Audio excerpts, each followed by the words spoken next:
Yeah, Class A last night, is that what you expected from him after the game two? What happened in game two? Yeah.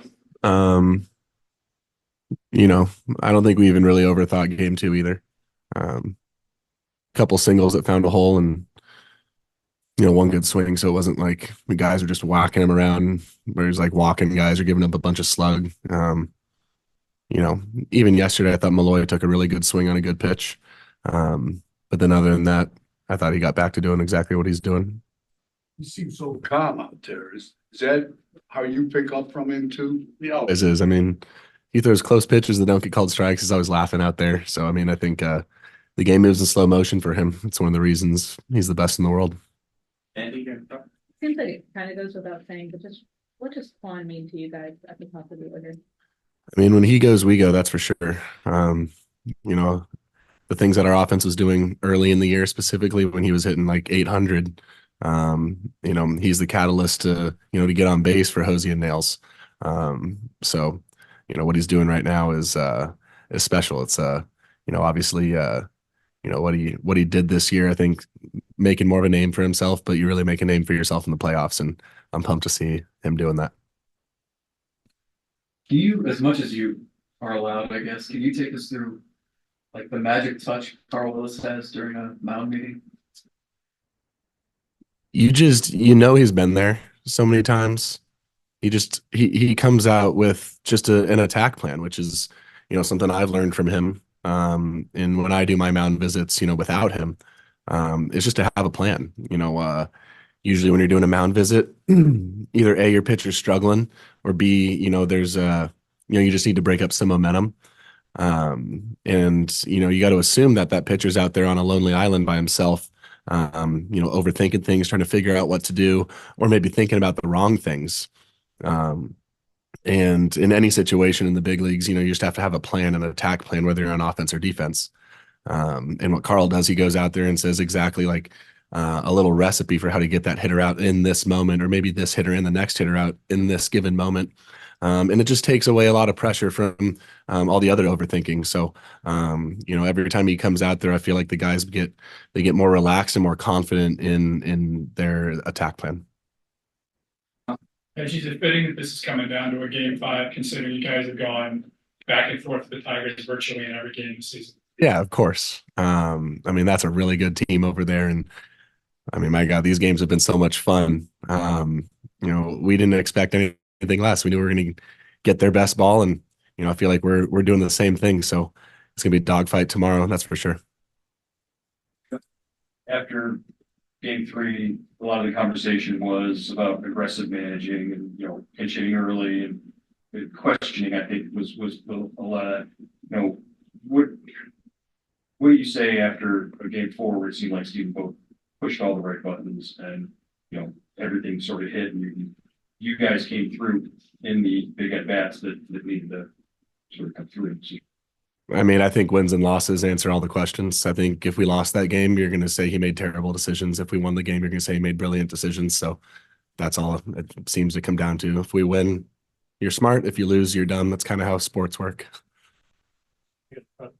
Hey, Austin, the way you're talking right now, the connection you have in the clubhouse and everything, have you thought about managing someday?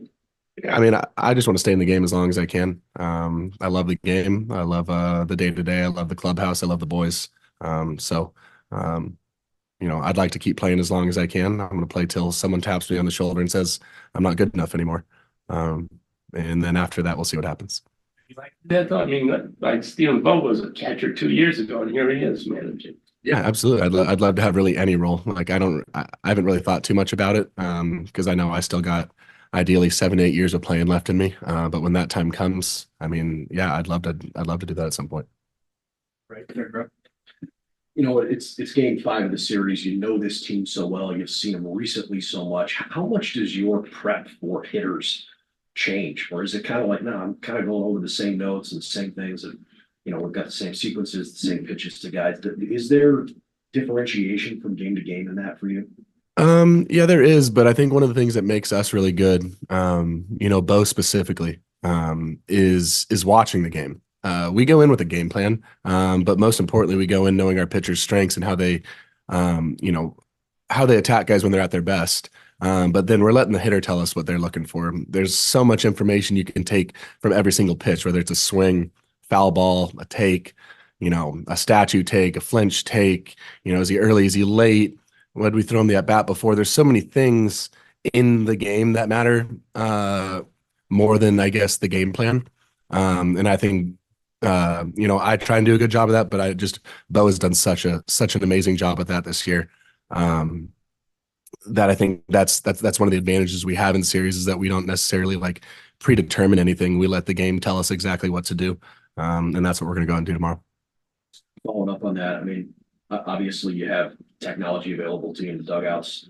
Over the course of the game, how do you keep it all straight? If you have a guy that has a 10-pitch at bat to remember exactly what sequence you threw, what pitches in, how do you process all of that?